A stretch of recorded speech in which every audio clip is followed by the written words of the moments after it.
What's going on, Samson Strength Coach Collective listeners? Today's episode, I will be the guest, similar to how we started off the same episode last year. This is a reflection episode. This is a reflection on 2024, how I did on my goals. Because if you guys remember last year, did a whole episode about goals for this upcoming year. So let's hold my feet over the fire, see if I actually followed through on my goals. And then we'll talk about some other topics. And everything's going to be in threes today. I like the rule of threes. So it's going to be three of my reflections, right? So what I did previously with my goals and then how it turned out in the past year. Three goals I have for the upcoming year. Three things we're leaving behind in 2024 strength coaches as a whole. And then I understand the hypocrisy of having an episode of threes and then having four total main topics that we're talking about. So I'm going to consider this last one a bonus topic. And it's going to be three artists that I actually like, that my athletes listen to all the time, with a song recommendation for everybody who's listening here. So I won't talk too much because I'll be talking the whole podcast. Let's get into it. As always, thank you for listening, and I hope you enjoy.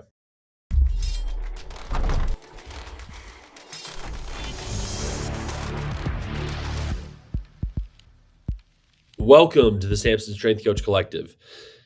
This is our reflection episode, like I mentioned in the intro. Let's just get right into it. There's no point in kind of dilly-dallying around what we're going to talk about today. And like I said, we're going to hold my feet over the fire. We're going to talk about my goals. And maybe the reason I'm actually comfortable about talking about these is because I feel like I accomplished each of my goals. So round of applause for Connor Agnew here.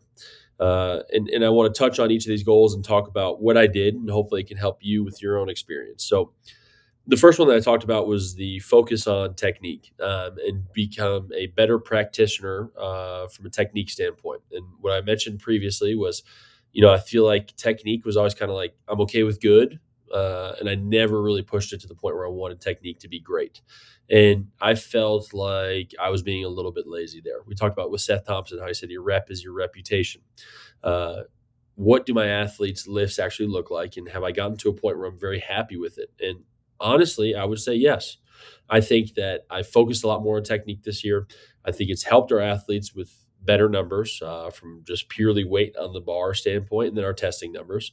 And I feel like it's given me a little bit of rejuvenated purpose. It's allowed me to enjoy the lifts a little bit more instead of just having kind of this rote, dull, day after day. I'm just looking at the same things. Instead, I'm really trying to hone in on technique. So it sounds very simple, but I really wanted to focus on technique. And so how I actually achieved that was just by starting back to the basics. Even with our seniors, we went back in our squat progressions from goblet squat, front squat, back squat.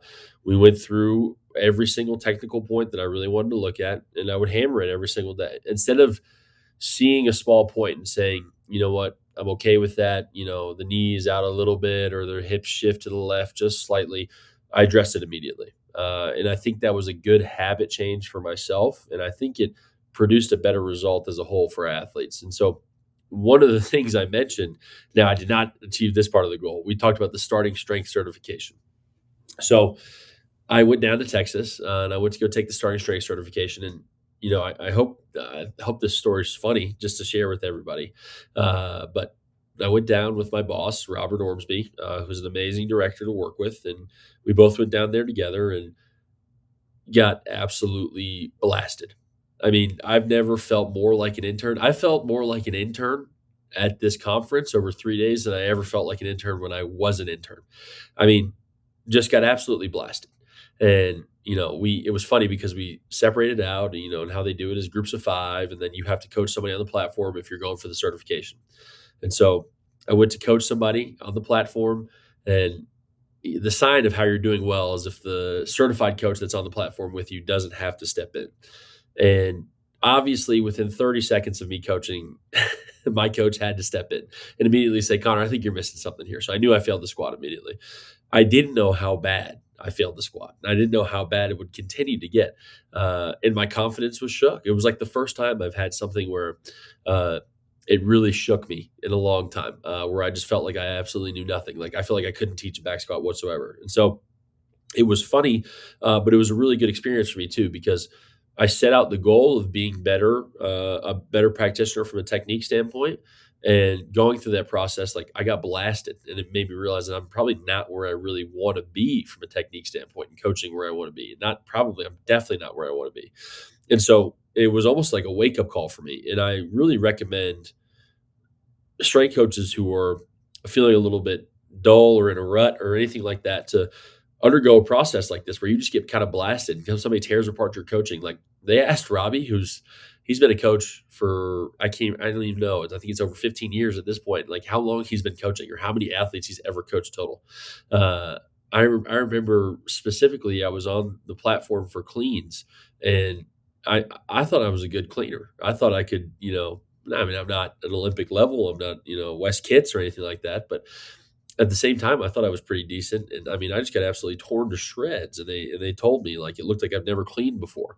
Was it far? Did they go too far sometimes? Probably, but it was funny. And we were able to get the good out of the situation. But that whole process made me realize I'm not where I want to be from a technique coaching standpoint. And so it was really good because we went through that process in April, and then we had a full summer session with our guys with basketball over the summer. And I thought it was really, really beneficial. And I thought it was really something that made me a better coach and something that I really appreciate. And I thought ultimately helped me reach my goal of being a better practitioner. Okay, moving on to our second goal. So this one was probably my biggest one. And I think it's probably a big goal for a lot of strength coaches, and it was advocating for myself. So the context for having this goal last year was, I really struggled with the schedule of having three teams, which I mean, compared to some strength coaches I know, sounds like a complete crybaby move. But we'd start off with women's golf at 6 a.m. And so I'd be here at 5:30 in the morning, and then I'd finish with men's basketball walkthrough at 9:30 p.m. And I'd have to be there because we lead a stretch at the end of the day. Now, did I volunteer to do all this stuff? Yes, absolutely. And did I enjoy doing all this? Yes. But one of the biggest things was understanding that I cannot continue to do this for the rest of my career. I understood that if I wanted to be able to be a strength coach, which is the job I love and what I think I'm meant to do in this world, is not going to be sustainable if I'm working these 18-hour days consistently. And so I, went through a pretty big transformation. I mentioned asking for a GA previously. And what happened is I advocated for a GA. I had to put together an entire report about why it would be necessary. And I have a GA now. And so the breakdown, just so everybody can be aware, if you want to use this information as your own to advocate for yourself, I got a GA. We were able to get him a stipend. He's a grad student here. He was an intern with us previously. He's doing an absolutely fantastic job, and he took over women's basketball. And so I still program for both teams. I'm still very involved with women's basketball and understanding exactly what's going on with them so that we can program efficiently for them. But he runs the day-to-day operations. And I can't begin to state how much this has helped me and how much it has helped me feel like I can continue to do this career for the rest of my life. Like I still have women's golf. I love working with women's golf, and there's still some times where I'm here super early and super late. But the biggest difference that it's made is I'm not going from women's golf group to men's practice to men's lift to women's practice to women's lift to men's walkthrough throughout the day, leaving 1 hour for myself to have to pick and choose what I wanted to do. And what I mean by what I wanted to do is like continuing education. I would have zero time to do it. And to be honest, a lot of time would be filled with doing something like this podcast, which I love doing, but it was more work. And so it just became ultimately draining. And so not having to go to two practices and two lifts in a day has just opened up my world to a lot more experience within strength and conditioning and allowing me to spend the time on the things that I really care about. So I've read way more books than I ever thought would be possible. I've been able to reach out to coaches more and be better about staying in touch with coaches because I'm not just worrying about going from group to group to group. I've been able to just enjoy the days more and not get stuck in kind of this monotonous rut. And like what would happen is I would go home and I would set my clothes out for the next day. I'd pack my lunch and I'd go to bed. And I'd wake up and I go through the whole process and the same thing over and over and over and over again. So like I almost had to go on autopilot to be able to get through season, which is I don't think very fair to myself or fair to the athletes. Uh, I mentioned previous in last year's podcast, like if you want Power Five coaching, you're gonna have to give me Power Five resources, and one of those ways is through time. And so, I think I've been able to level up my coaching, and I do think that the women's basketball team has gotten better coaching as well, even with if it's somebody who may be less experienced just because he's a GA, but somebody who can be there 24/7 and travel with them all the time. And so, it did come with the stipulation that I do have to travel, but I like traveling. I like spending my time with the team. I like being around the team. I think they're a really great group of guys, and I think our coaching staff is as well too. And so, that was kind of the trade off. But at the same time, when we travel, I get to read. I get to call coaches. I get to do all the things that I want to do. I get to train myself. Like, oh, okay, let's be real here. I didn't work out for like a year and a half. I mean, I don't think that's really like that crazy to say because other strength coaches kind of go through the same thing. Now, was I a little bit soft? Potentially, but at the same time, I was able to spend more time on myself this previous second half of the year. And so the goal was to advocate for myself, and I think I achieved that. And, I think it's only fair to mention the specific steps. I had to put together a report. I had to put together exactly what my schedule looked like every day. I had to put together a sample schedule. I had to show our administration why it was valuable to me. I had to have conversations with both the men's head coach, women's head coach, our women's golf coach, and just explain the situation to them and hopefully have their help with advocating for it, which they did for me. Uh, and it really was kind of a long, drawn out process. And it wasn't officially confirmed, like, I mean, maybe until like 2 weeks before we started off season training. So I was sweating it a little bit. But at the same time, I felt pretty confident that it would get done. So my advice to anybody who can resonate with anything that I just said about my experience over the previous 2 years working with so many sports is you have to learn how to advocate for yourself. And if that doesn't work for you, then maybe it's time to find another job. And that's one of the things I love about App State is because I didn't want to leave. I didn't go in there and say I'm going to quit unless you give me a GA and I get rid of one of my teams. Right? It wasn't a negative conversation, but it was.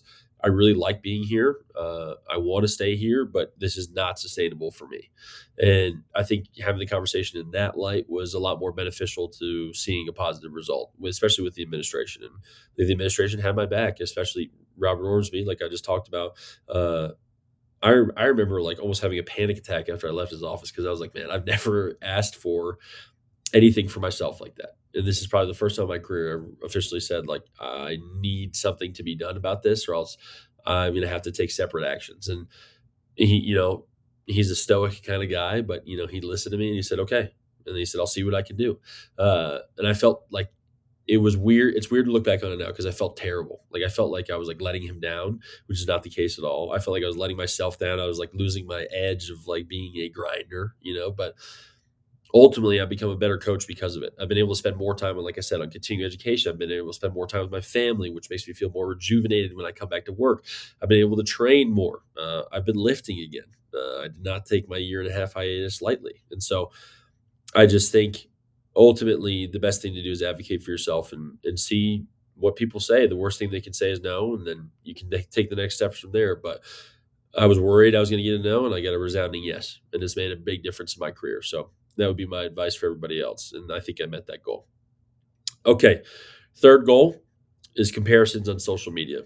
And so one of the biggest things I always struggled with is comparing myself to others and seeing what people did on Instagram and saying, man, I've got to get that involved in my program. Or, specific examples within basketball is like collagen supplementation, weight releasers, right? All of the cool 10-second eccentrics and ISOs and all this really cool high level training stuff. And we talked about focusing on technique. So my program got even more basic this past year, and even more to like what you would learn in strength and conditioning 101. But I feel like I met this goal because I just am able to look at those things on social media now and just not feel this like deep feeling of insecurity and not feeling like I don't know what I'm talking about because I'm not using Tim Karen's method, which absolutely zero disrespect to Tim Karen. I think it's a high level method, but it's just not what I implement with my team.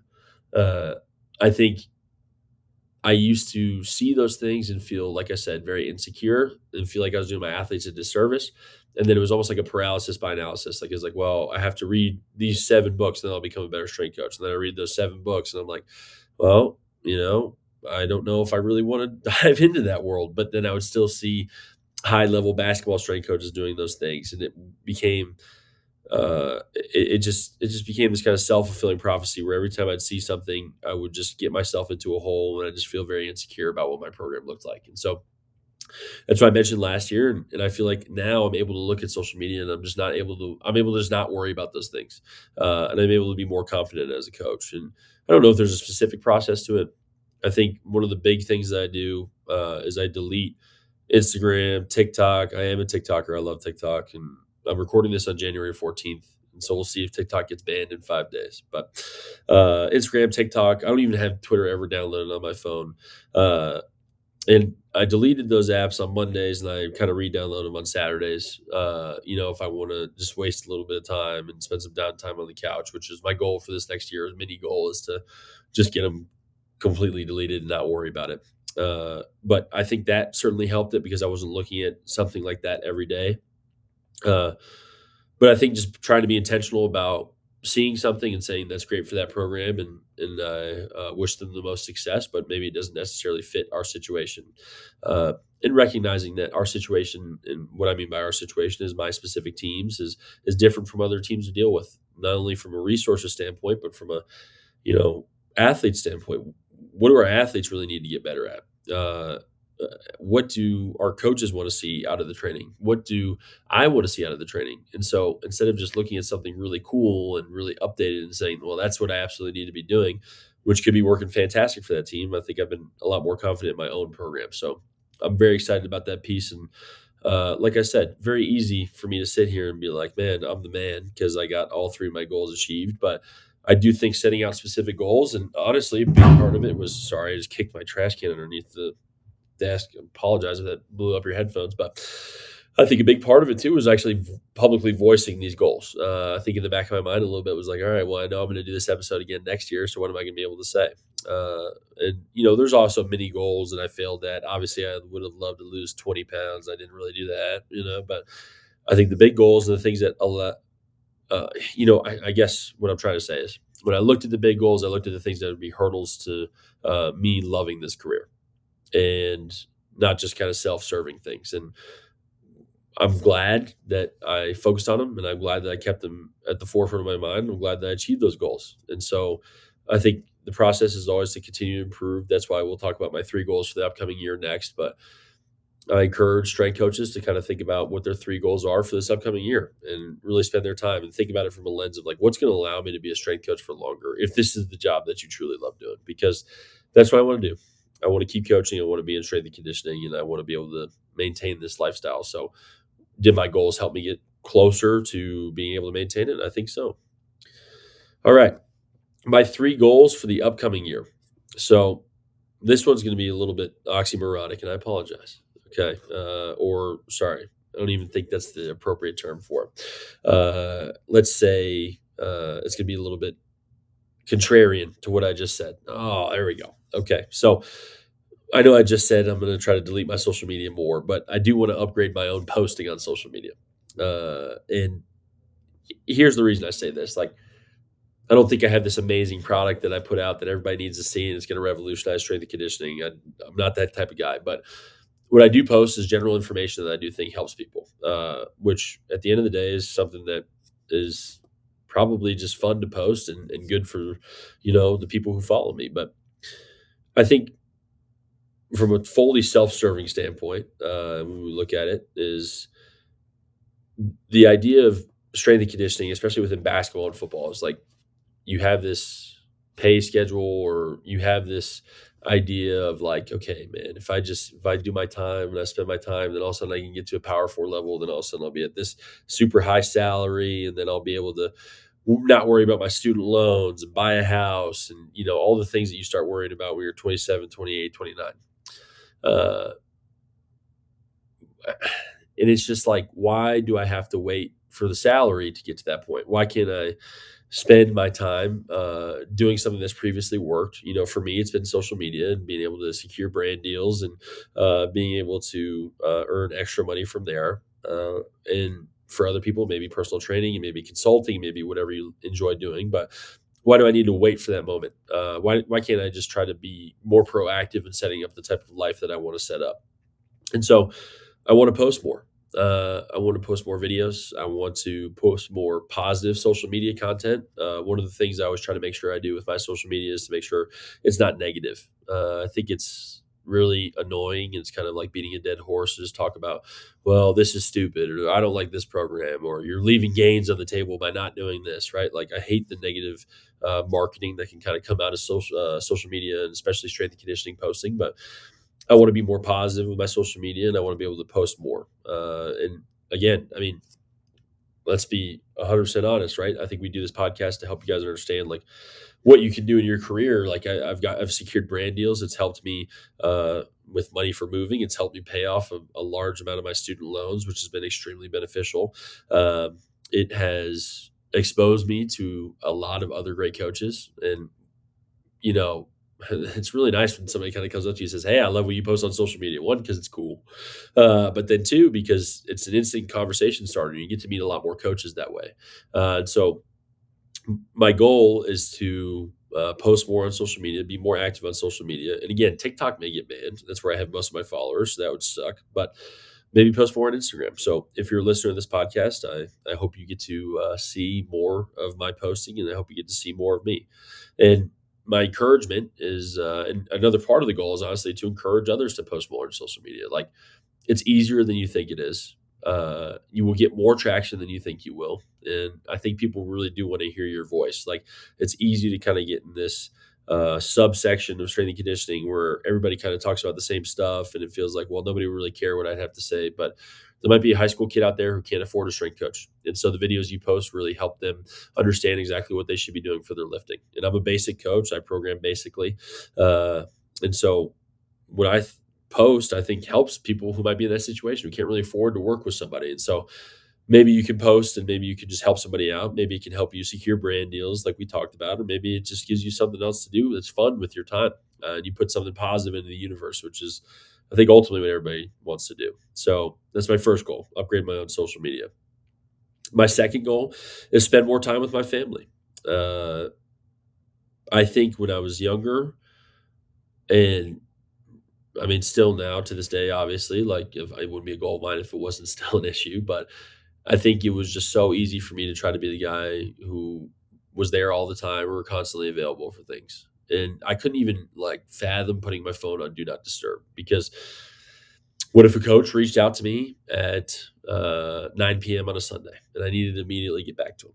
And it wasn't anything urgent. It might be something like, "Hey, what does our lift look like on Thursday?" Right, and it's a Sunday, but I feel like I have to immediately respond. Like I always made myself available, and I was always trying to be as open as possible to being at work, to spending more time at work and not spending as much time at home or with my family. And uh, for those of you who don't know, I mean, you got to know at this point. I can't stop mentioning it. I'm engaged, and I'm going to be getting married this year, May 25th, 2025.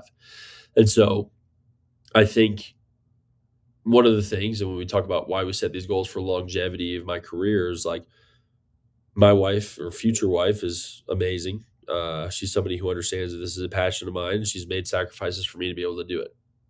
Let's be 100% honest.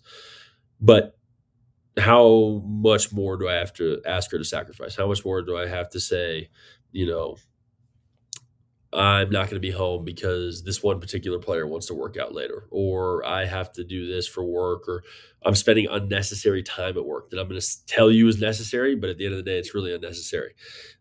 So I think being able to be more present at home and spend more time with my family is a really, really key goal of mine, because I don't think it's fair for me to continue to ask her to make those sacrifices. And I also don't think it's fair to myself to try to stretch myself thin with work. And again, I think a big lesson I had to learn was the more time I spent at home with my family, my dogs, my fiance, my immediate family, my mom and dad, the better coach I was. And so it started off with me having to learn that, like, hey, I don't necessarily need a Saturday voluntary group that one person's going to show up to, and they really only do it because they think you're going to tell the coach who was there and who was not.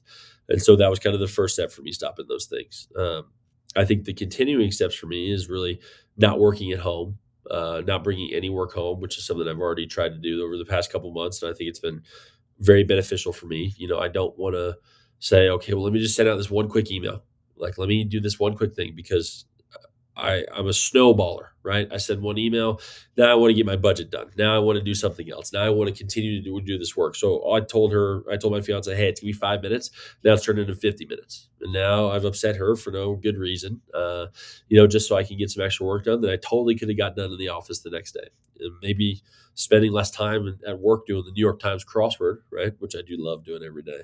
And maybe doing that at home just trying to be more present with my family as well too. So I guess doing the crossword would make me present, but being more present at home and just not bringing work home with me. And that's from a physical standpoint and actually doing work at home, but also from a mental standpoint. Like a good strength coach, a great strength coach this year told me about how, and I'm sure everybody's heard an example of something like this, but there's a tree that he passes on his way home. And as soon as he passes that tree, that's when he's got to stop thinking about work.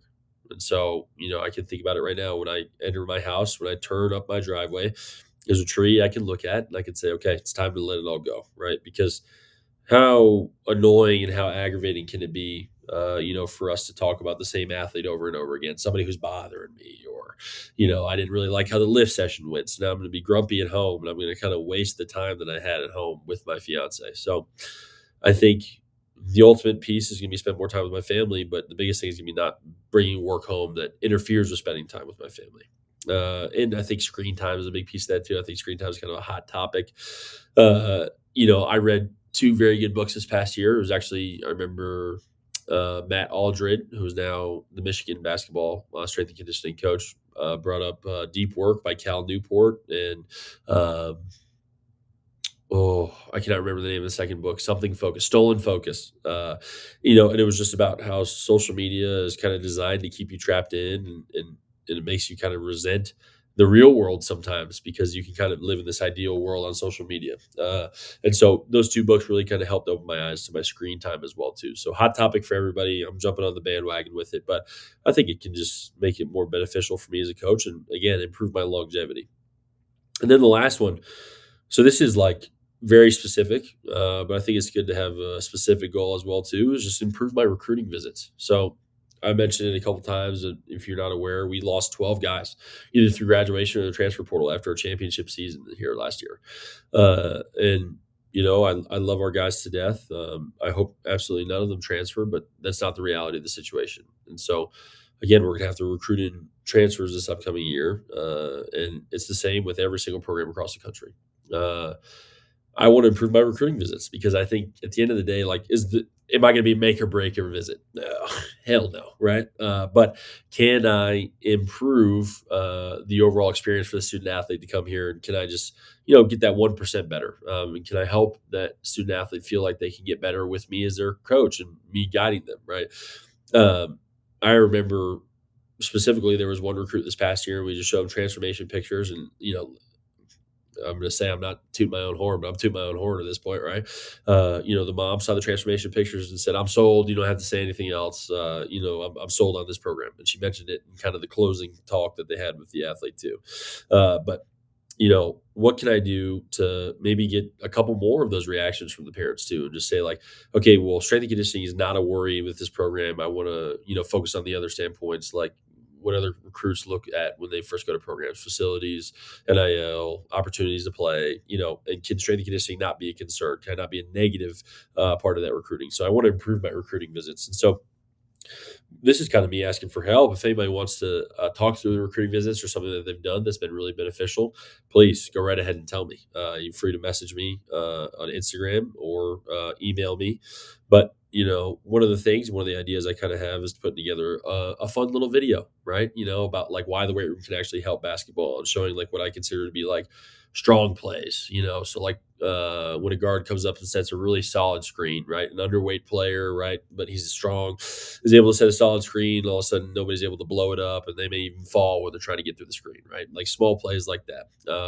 Things like high pointing a ball on a rebound, being able to jump higher, and being able to get the rebound, like these small 1% plays, and then translating it into talking about how 1% better is what can ultimately help us and be the difference between winning and losing. We've been on the opposite side of good and bad this past year of 1% plays, like those one or two possessions, whether it's been good or bad for us has led to wins or losses. And so can I communicate that with my recruiting visits just a little bit better? So kind of a specific situation, but I think it's going to be beneficial, and I think, especially within my sport of basketball, same with football for, uh, kind of revenue generating sports, or even for other coaches who enjoy just the recruiting process, because I think it's kind of fun. I want to hone my craft. I want to be better at recruiting visits, and so if you have any advice, please feel free to reach out. Okay, so we've gone through our three goals, and then then how I did on the previous year for 2024. Then we've gone through three goals for the upcoming year. All right. So the next thing we're going to talk about is three things that we're leaving behind in 2024 for strength coaches. And so the first one, I think it's only fair to call myself out. Okay. I think it's only fair, but I do see this with other strength coaches as well too, is sarcasm. Like being the overly sarcastic strength coach, right? Like I think it's so easy for coaches just to be sarcastic and kind of like try to be funny, but like sometimes I think it can be really negative towards your program and what you're trying to build too. And I'm not calling anybody out except for myself on this one. So like an athlete comes up and says like, "Oh my God, my legs are so sore." It's like, good, right? Like that's typically my response. Like, "Oh, you're supposed to be sore. You're supposed to work hard." Right. And like, is that appropriate in certain situations? Maybe, right? But at the same time, doing that and having that response over and over and over again, I feel like does not actually benefit your relationship with the athlete. Like they're just kind of not going to bring those things up in the future, right? And so instead of providing solutions like, okay, well, let's foam roll. Did you drink your cherry juice? Let's get moving. Let's do a mobility session. Instead of just, kind of being a jerk and just being like, good, you should be, it's being more open to actually having conversations with athletes. One of the ways I think too that I've been sarcastic is people kind of say like, "Oh, can we do more ab work or something like that?" Right? Because like I don't know, I feel like a lot of strength coaches can relate to this. That's why I sigh. Like, we do a million core exercises, but it's not like just straight sit ups or athletes. Like we need to do more ab work, right? And so they'll come up to me, "Can we do more ab work?" And I'm just like, "Well, we already did this, this, and this, and that's core work." And like kind of shutting them down immediately. And so I think what we need to leave behind in 2024 is like shutting athletes down and trying to be sarcastic and trying to be funny and trying to be this like tough guy, tough girl strength coach, and not being open to having those conversations. Now, do I want to go completely overboard and hold everybody's hand and listen to them while they're complaining? Obviously not, but do I think I should be a little bit more open and stop being less sarcastic? Yes. And do I think more strength coaches could take that approach too? Yeah, I do. The next thing we're leaving behind is caffeine addiction. Okay. I, I pause, right? And I pause for good reason. I'm calling myself out on this one as well, too. I love nothing more than a Ghost energy drink. Black Friday, I went to GNC as an anecdote for this group. Black Friday, I went to GNC. They had a specific brand of energy drinks for $1 a piece. I bought 70. $70 on energy drinks, okay, which is first of all just a giant waste of money. But second of all, I think the caffeine addiction and like the joke of caffeine addiction about strength and conditioning is just like a meme or like kind of a funny way about like not addressing the issue of being overworked, right? Or like having like I get it, we have to wake up super early, but we don't have to have 10 cups of coffee every day and like be funny about it. And so I think this kind of started when I noticed an intern with us drinking energy drinks on the floor. And I was like, you know what, man? Like, I don't really want you drinking those in front of the athletes. He called my ass out. And I'm glad he did because he was like, you drink those in front of the athletes all the time. And I was like, you know what? You're 100% correct. Right. So I think it's just so, it's like we would never ask the athletes to do anything related to what we do health wise, right? And one of the biggest things is like the caffeine addiction that strength coaches like to joke about and think is like really, really funny, right? And I don't think it's funny anymore. I think it's something where strength coaches are better able to advocate for themselves and better able to manage their workload. So I don't think it's like it's necessary to have a pot of coffee every single day in your office, right? Like, and I think it's like kind of a joke, but at the same time, I see the caffeine consumption habits of myself and counterparts of mine and good friends of mine, and I'm like, dude, we're gonna die. Like, there's no way around it. There's going to be some sort of cardiac event soon, just because your body's not supposed to handle that much caffeine. So I'm leaving caffeine addiction behind in 2024. Okay, the last one. I'm not calling myself out on this one. I'm actually really good about this one, but I'm calling out the rest of the strength coaches here. I was complaining about head coaches. Like, dude, I'm sick of it. I'm so sick of hearing about complaints about head coaches, especially if I've known you through multiple jobs and you complain about your head coach in every single job. It reminds me of a saying that I love, and it's because it humbles me every day, right? You run into one jerk during the day, and the word is obviously different than jerk, but you run into one jerk during the day, you ran into a jerk. You run into 10 jerks during the day, you're the jerk. Nonstop complaining about head coaches is just so old. It's just like, what happened to your communication skills? Like, I mean, look, I get it. There's some frustrating things that can happen. Does like practice run over, and sometimes that's frustrating for you. And can some things not be considered in the weight room? Yes, but like the order of importance is like so out of whack for strength coaches sometimes. I think like most strength coaches think they're number one. Like they'll never say it, but the way they act is like, no, strength and conditioning, lifting should be number one. Obviously, you dedicated your life to it, so you think it should be number one. But the order of importance is school. Number one is getting a good education. Number two is playing your sport. Number three, in my opinion, is nutrition because that's something that's going to carry on for the rest of your life, obviously. And number four is the weight room. So let's stop acting like we're number one. And let's stop complaining about our head coaches saying, like, oh, I hated that she did this, or I hated that they did this, or you couldn't believe that they asked me to do this. Like, it's like, I could probably believe it.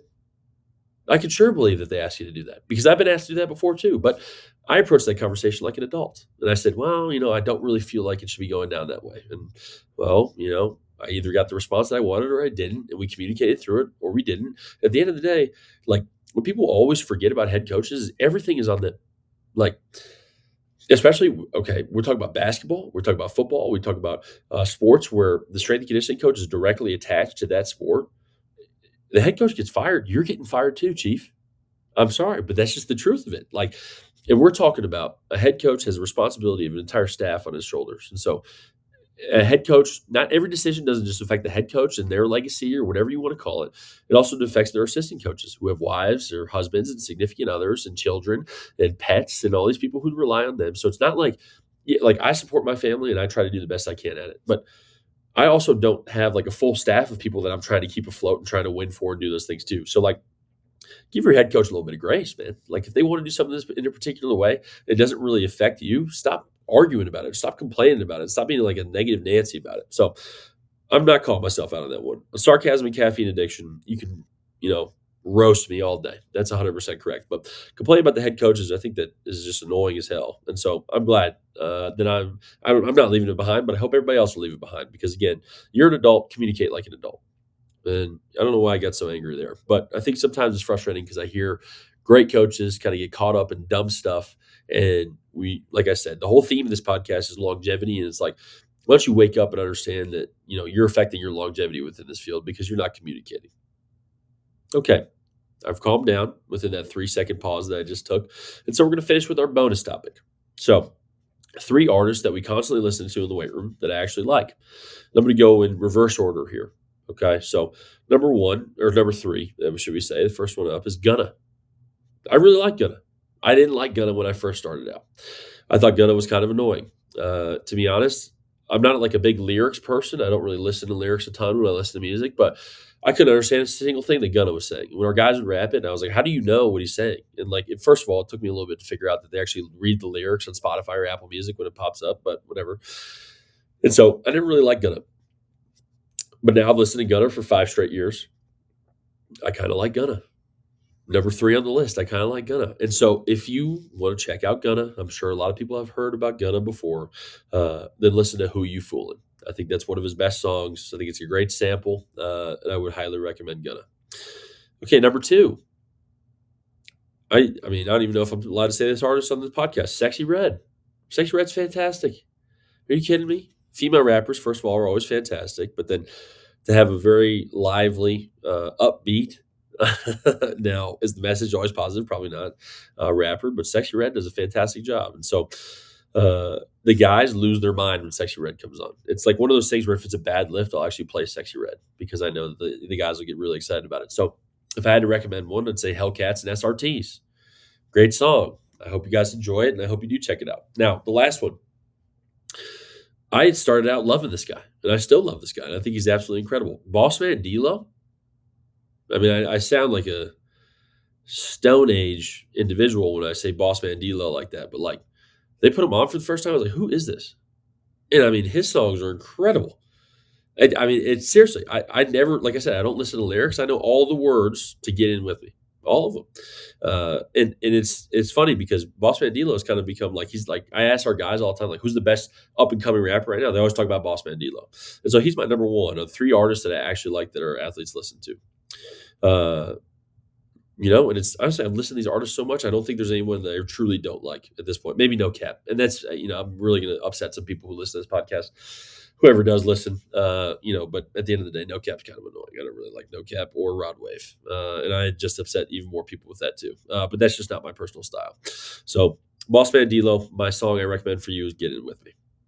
And those are my three topics with one bonus topic so I can keep the rule of threes podcast theme going for 2024/2025. I look forward to doing this episode again next year. And so I encourage you, strength coaches, again, to reflect on the year and set some new goals for the upcoming year and then follow up with them and maybe voice them. You can tell me, you can DM me what your goals are. I would love to hear it because I think I was able to keep my goals ahead of me. And I think it made, again, my ability to stay in this career and maintain longevity within this career much more positive because I was able to focus on and address the things that I think affected my longevity. And so I truly do appreciate the process of being able to reflect on it. And I think, it's beneficial for all strength coaches. Uh, at the end of the day, the last thing I really want to say is just, again, I appreciate you listeners. Uh, I don't ever really ask for the numbers about how many people are listening. I don't really I care, obviously. Like, I think Samson is a great company, and I hope we can get their name out as much as possible. And, would I love to have 100,000 listeners? Probably. That might be a gift and a curse. Who knows? But I don't really pay attention to listener numbers or anything. But, like, the things that keep me going and the things that get me really excited are, like, the one-off comments. Like, oh, I really love this episode that you did. And I'm like, okay, so you really do listen to the podcast. Okay. Like, it's not just one episode. We'll kind of talk about multiple episodes, or even if you do just catch one episode, like I appreciate you listening. Cause at the end of the day, like this is really fun for me.